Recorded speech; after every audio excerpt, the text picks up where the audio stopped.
Okay, Peter here from Comfort Zone. This is just a bit of a follow-up video to the last one about the rats in all these bats that are up in the roof. The customer wants me to vacuum out the cellulose in their roof.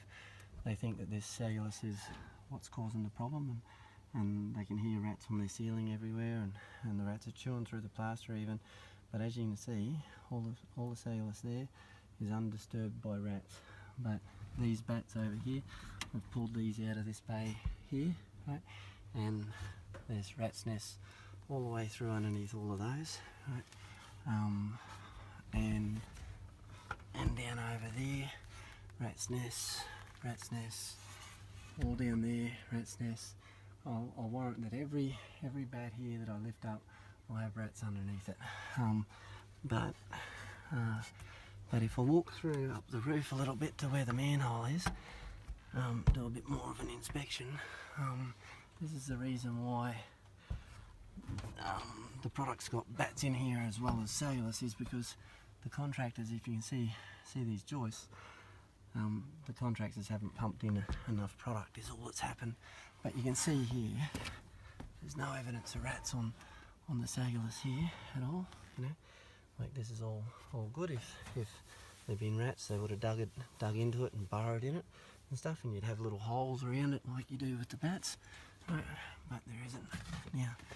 But if I crawl through here, one thing I did want to look at is, see there's rat droppings on these boards here. That's because the rats prefer to walk on the boards rather than walk in the cellulose. But if I come through up this end, you'll see here, this is the manhole cover, right, for the cellulose fibre, and that's where they put bats, or they put a shroud around the manhole.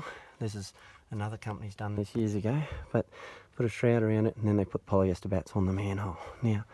Now beside the manhole, there's rat droppings all over this foil here, everywhere, right? But there's no rat droppings on the cellulose. There's a couple of rat droppings there. I mean, the rats are still going to climb across the cellulose, right? You can see there's one little burrow there, right? But because they didn't put enough insulation in, and this here was coming down here and that coming down there, there's a little hollow under there. So the rats have dug in under there to try and make a nest in there, right? But they only get in so far, and then they realise the cellulose falls down and they can't actually build a nest in it. Now, as opposed to the bats up the other end, where there's nests all the way through it, if I dig that out, there's no rat droppings even in there, you know, because they quickly figure out that they can't go anywhere, right? And if you look down there, nothing, no burrows, nothing. There's one little scratch here where they've had a bit of a scratch in that. You can see that there.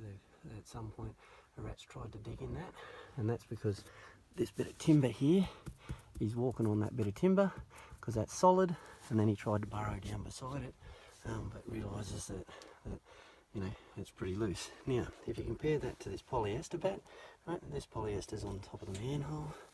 If we lift this up, it's actually been stapled to the manhole. See all the rat droppings in there, right? So there's one polyester bat on this part of the roof, and this is where the rats are building nests, right? So anyway, if they haven't actually got under that one, but they've got under these ones. You can see the rat piss on the ceiling there. Right, but anyway, so that's all of that. But it's bottom line is it's up to the customer. I can vacuum out all of this product for them, but what they need to do to get rid of the rats is get rid of the polyester bats. Anyway, if that's of interest to anybody, like, comment or share.